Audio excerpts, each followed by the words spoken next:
काहे देवर बबुआ का भौजी काहे मुँह फुला के बैठल हवा हो? अरे का बताएं भौजी, बड़ा बुरा हाल बा। का भयल? देखा ना, सब हमारे दोस्तन यारन का शादी हो गई और हम कुंवारे पड़ल बानी। ये भौजी अच्छा, हम बहुत परेशान हैं भौजी। का भइल बतावा? सुना सुनावा। सब कर शादी भइल, हम ही बाचनी निदार धीमा भइबू कहिया ना, आला भइबू कहिया ना, अपने हाथ भौजी हारा दिल लगइबू कहिया ना। अच्छा, यही बदे मुँह फुला के बैठल हवा? और क्या, बहुत परेशान बानी। हमार बात सुना। सुनावा। मेहरम के देहबे लगबा घरवा में पहरा, जइबा तुहुना देवर जइबा तुहुना, ताका माए घर से बाहरा जइबा तुहुना। ऐसा बात ना है भौजी, ऐसने हो रहे देवर बबुआ। अरे हम सबसे हट के हैं।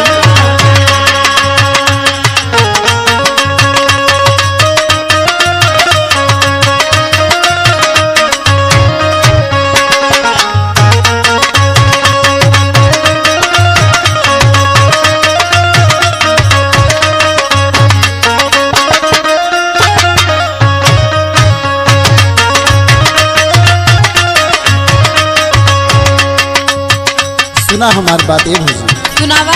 हमारो संगतिया मारे ले भौजी ताना,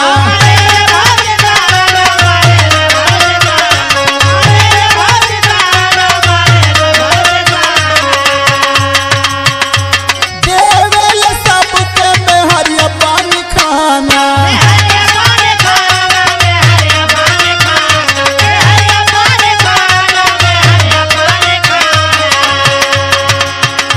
हमारो संगतिया मारे ले भौजी ताना, देवेले सबके मेहरिया पानी खाना। जान भूतत बाटत बाटे कैसे हमर सारा भी लगइबू कहिया ना, लगइबू कहिया ना, अपने हाथे भौजी हारा भी लगइबू कहिया ना।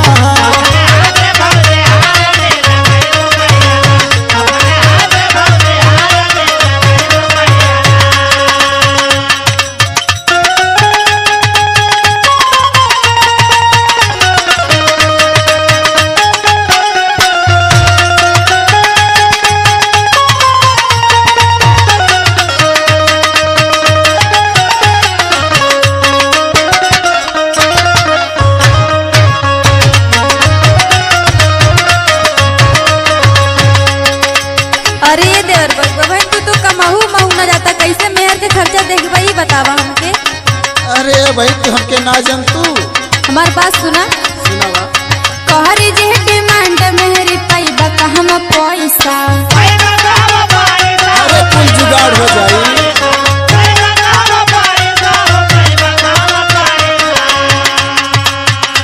घरवा के छोड़ के बाहर नहीं जाइबा।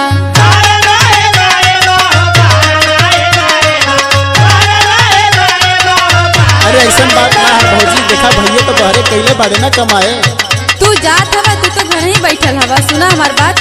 कारी जे डिमांड मेहरी पैसा कहवा पाइबा, घरवा के छोड़ के बाहर नहीं जाइबा। तोहर हावे यार संग लूटे जाके लहरा, जइबा तुहुना देवर जइबा तुहुना, ताका माए घर से बाहरा जइबा तुहुना।